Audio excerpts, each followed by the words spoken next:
8 years. 8 long years, and I am still fighting.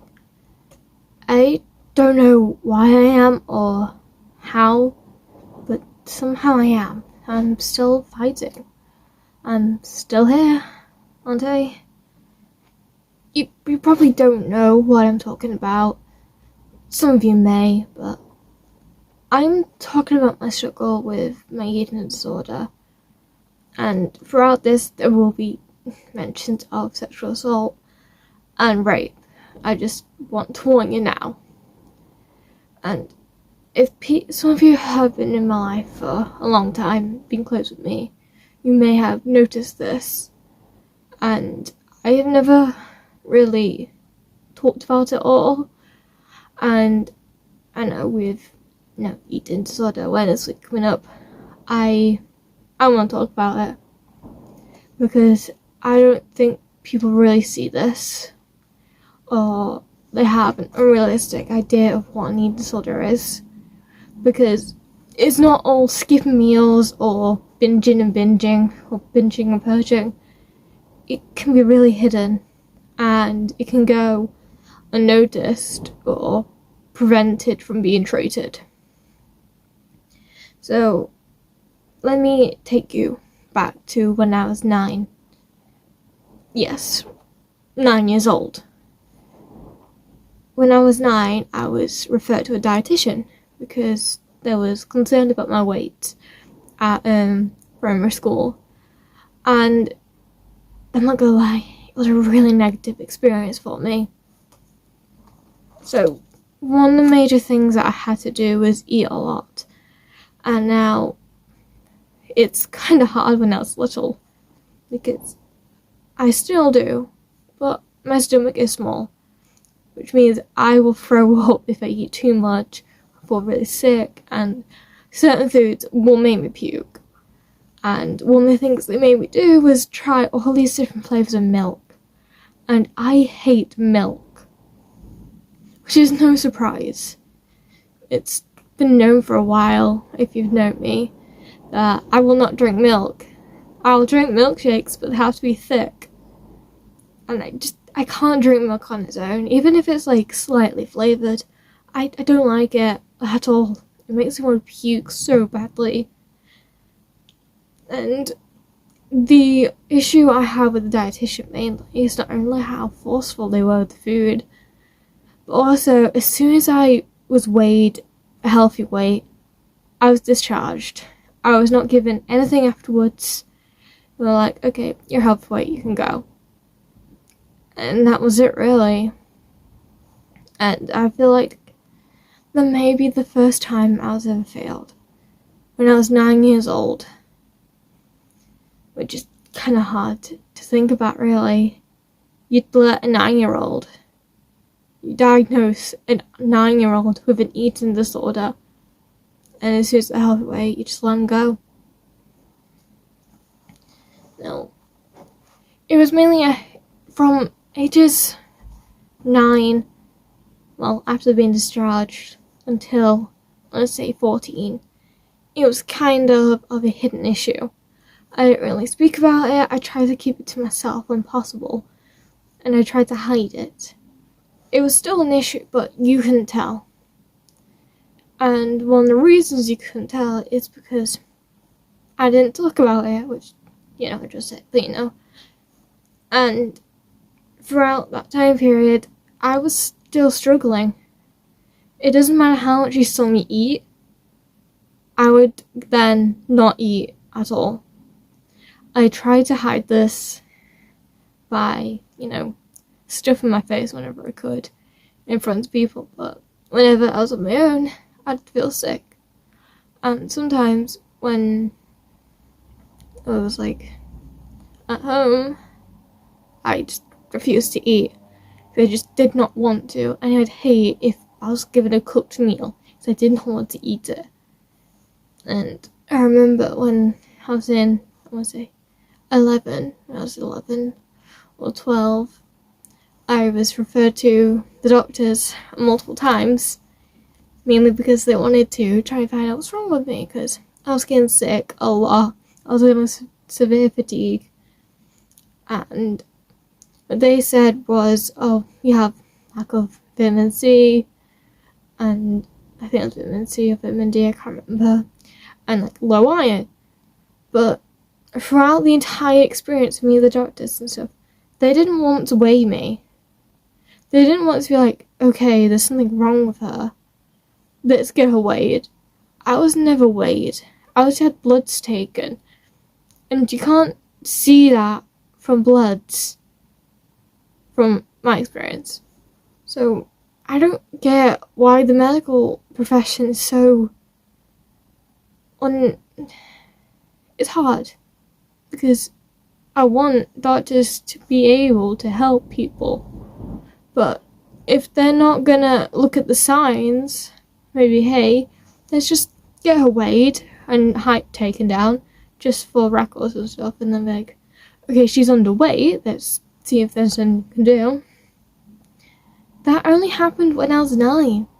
It did not happen when I was around 11 or 12, when I probably could have needed it, because I was thin. I wish I had pictures from back then, but I don't currently have them. But I think the most it started becoming an issue was when I was around 14, 15. And the reason it became more of an issue is because I remember being so ecstatic that I gained weight, which is something, it's going to be weird for people to hear, but I've always wanted to gain weight. And the fact that I gained weight made me so incredibly happy. That means that I was eating more, my body was actually taking in more. But when I expressed this to my then partner, I was met with something that really knocked me down. He said, don't get too big now. And you know when he said that during sex. And that really hit me hard. And it's weird to think about now, because it's just there. It's in my memories and it's not going to go away. And even to this day, I struggle quite badly with it. Even after every meal, I want to puke. It doesn't matter how well or how happy I look while eating. As soon as I'm like finished eating or sat down, I want to puke up my guts. When I'm scared, I want to puke up. When I'm sad, I want to throw up everywhere. When I'm just uncomfortable, I want to puke. Which is something I've encountered so many times. Not only, I want to say this year alone, but the grand scheme of my school life. I've experienced so much distress that it's just really warped how my body is. And this isn't just like a thing that happens over like one-off. It happens a lot. I remember one week, every single day, I just wanted to puke.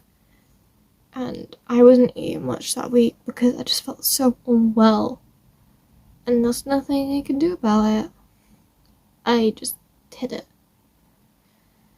And every time I have like a big meal, it's guilt. Because I don't think people realize it's the mindset. I just feel guilty. That means so much, knowing that it's going to have such a toll on my body. And it's just, what can I do? And I know I'm looking down because I've got some notes, because it's hard to articulate this, and especially this part. So, one of the many things that have been hurdles in my way is my trauma. And if you don't know, which most of you do know, in August 2020, I was raped.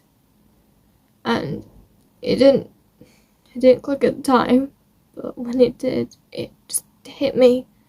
I was terrified, and it still haunts me to this day. And I'm playing my hair is just comfort. And when I realized what happened, it was like a shockwave hit me. I remember having to report it to the police and the aftermath of that, and how horrible I felt. Because it's not like a thing that you can just let go of. It has to let go of you, not the other way around. And then with my life being threatened just last year, it kind of hit the nail on the head for me that things have gone so wrong, that everything that's happened to me is just hurdles and hurdles of my recovery. Especially with what I've come to terms with recently, and what I've still got to come to terms with. And what I mean by this is the fact that I've had repressed memories, and these memories are of me being sexually assaulted multiple times. Went on dates, in class, and this isn't like confirmed in my mind, truly, but there's a chance I was raped again. Well, more than once, to put it in better terms. There's a chance I was raped prior to August 2020. There is a chance to that it happened, but my mind is muddy about a lot of the details. However, it's coming back. I've expressed this to my close friends, and it's just coming back. And this is really something that's impacting me so badly, because with more and more of these memories coming back, the easier and easier I'll go into a breakdown where I will refuse food. I can drink stuff, but I just won't eat because my body won't allow me to. Because I'm so in distress that my mind's just like, we need to protect ourselves. We're not allowing you to eat. It's just unfortunately how it is. And I know my battle with trauma isn't going to end anytime soon. I don't think it will ever end, but I know it may get better. I know I may, find ways to cope. But currently, I'm struggling, which is something I'm not afraid to admit anymore. Same with my eating. It's just, it's getting worse. I think the best example I have of when I was at one of my lowest was actually at prom. And like a week prior to prom, where I remember trying on my dress, and I remember now seeing how thin I was, realize that I was at a low point. That I was in distress from something that I caused. I'm not afraid to admit anymore that I ended up causing. And seeing me so thin. So I am disgusted by my body, how it was. And I'm so kinda now. And seeing how I was back in 2021, I was so thin. And yet, I don't really see, I don't really know why I don't even know why or how I lost so much weight, because nothing about my eating really changed then. I was still only having probably one meal a day, not even that sometimes. And even now, now I've eaten a lot more. In my new school year, I've eaten quite a lot due to the availability of it. But, I still struggle with feeling sick and guilt. But sometimes, especially when I'm not at school, like weekends and stuff, when I'm at home, I don't even have a meal sometimes because I just don't want to. I don't feel like eating. And like, I've had this when I come home, mainly. I'll come home and I'll be asked, oh, what do you want for tea? I don't want anything. Hour later, what do you want for tea? I don't want anything. 2 hours later, what do you want for tea? Are you gonna have tea? No, I don't want anything. Because I just lose hunger. Because my body won't let me to eat. I don't know. I know I'm repeating a lot of stuff. But I just want to get the point across that things aren't always what they seem. And even if I didn't have my trauma, I would still be struggling.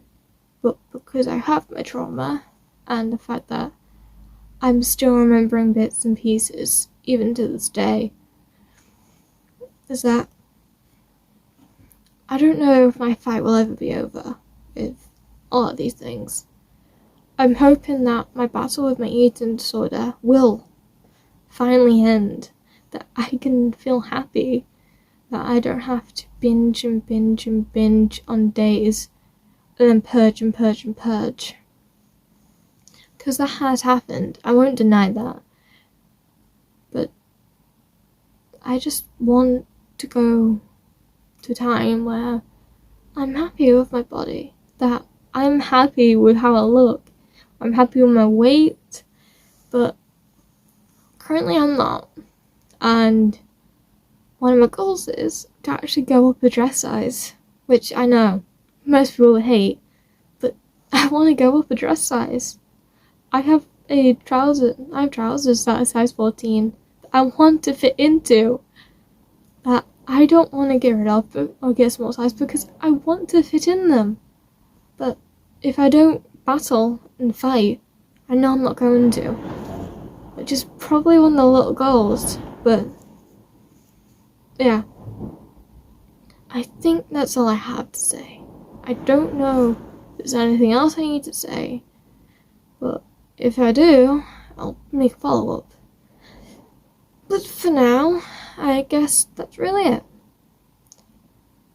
I know this was very, very weird video, and probably a bit confusing at times, because I know it's very confusing at times. I confuse myself. But yeah, that is all I have, and I want to thank you for watching. Thank you for putting up with my shit. No, seriously, thank you. And have a wonderful day. And remember that you're amazing. And don't let anyone else say otherwise. Thank you.